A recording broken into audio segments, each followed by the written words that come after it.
আসসালামু আলাইকুম রহমতুল্লাহ। Hello guys, আপনারা জানেন আজকে সারা বাংলাদেশেই ছাত্রদের ভর্তি পরীক্ষা ভর্তি চলতেছে। এখানে সারা বাংলাদেশে ইসলামী ছাত্র শিবির হেল্প ডেস্কের আয়োজন করেছে। এই হেল্প ডেস্ককে কেন্দ্র করে সারা বাংলাদেশে ছাত্র শিবিরের উপর পরিকল্পিতভাবে হামলা করে ছাত্রদল। যেমন রংপুরে ছাত্র শিবির যে হেল্প ডেস্কের আয়োজন, ছাত্রদের জন্য হেল্প ডেস্ক আয়োজন করে। এখানে সাধারণ শিক্ষার্থীরা তাদের ব্যাগ, সামনা এবং আসবাব পণ্য ছাত্র শিবিরের উপর আস্থা রেখে বলা রাখে।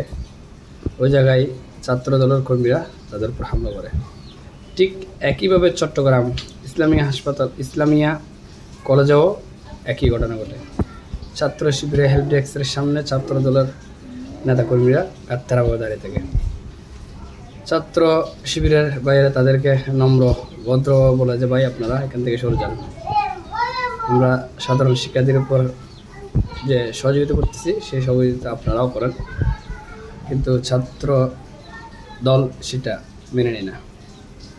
ছাত্র শিবিরের যে হেল্প ডেস্কের মধ্যে তাদের সাধারণ শিক্ষার্থীদের ফ্যামিলির থেকে যারা আসছে, অভিভাবক যারা আসছে, তারাও এই সুযোগ সুবিধাটা নিচ্ছে। এখন এটা ছাত্র দলের সহ হয় না, কারণ ছাত্র দলের কর্মকাণ্ড এখন অতীতের নিষিদ্ধ ফ্যাসিস্ট আওয়ামী লীগ ছাত্রলীগের মতন হয়ে গেছে। আওয়ামী লীগ ফ্যাসিস্ট সন্ত্রাসীরা ছাত্রলীগ যে কার্যকলাপটা করত, তাদের সে অসম্পূর্ণ কাজটা এখন ছাত্রদল করে যাচ্ছে। আপনারা দেখেছেন চট্টগ্রাম ইসলামিয়া কলেজের সামনে কিভাবে প্রকাশ্যে শিবির বলে হামলা করে ছাত্রদলের কর্মীরা। এর তীব্র নিন্দা এবং প্রতিবাদ জানাচ্ছি, ধিক্কার জানাচ্ছি ছাত্রদলের কার্যকলাপ থেকে। ছাত্রদলের এসব কার্যকলাপের জন্য সারা বাংলাদেশের সাধারণ শিক্ষার্থীর মন থেকে তারা দূরে চলে যাচ্ছে। সাধারণ শিক্ষার্থীদের মনের মধ্যে স্থান করে নিচ্ছে ছাত্র শিবিরের বাইরা। এটার দিকে তাদের সহ হয় না। আপনারা সাধারণ জনগণের জন্য এগিয়ে আসুন, তাহলে তারপরে তো আপনারা ছাত্র শিবিরের মতন জনগণের বন্ধু হয়ে যাবেন।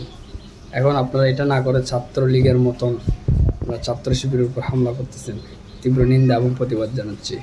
ভবিষ্যতে যদি এরকম কার্যকলাপ যদি আপনাদের অব্যাহত থাকে, সারা বাংলাদেশের জনগণ যেভাবে ছাত্রলীগ এবং আওয়ামী লীগকে যেভাবে নিষিদ্ধ করেছে, দেশ থেকে তাড়িয়েছে, এর প্রতিক্রিয়ার সামনে নির্বাচন অবশ্যই আপনারা পাবেন। সেটা দেখবেন হাতে গোনা হবে। আপনারা এখনও ক্ষমতা না এসে যে অপব্যবহার করছেন ক্ষমতার, এই অপব্যবহার কখনো আপনাদের শুভ বই আনবে না। অতএব এখনও সতর্ক হয়ে যান, অন্যথায় আপনাদের বিপদ আপনারা নিজেরা টেনে আনছেন। ছাত্রলীগের নিষিদ্ধ সন্ত্রাসীদেরকে আপনারা ছাত্রদের মধ্যে জায়গা দিচ্ছেন। এখান থেকে আপনারা দূরে সরে যান। অতএব ছাত্র শিবিরের হামলার তীব্র নিন্দা এবং প্রতিবাদ জানাচ্ছে। ছাত্র শিবিরের অসংখ্য ভাই এখন হাসপাতালে রয়েছে, তাদের সুস্থতা কামনা করছি। আসসালামু আলাইকুম।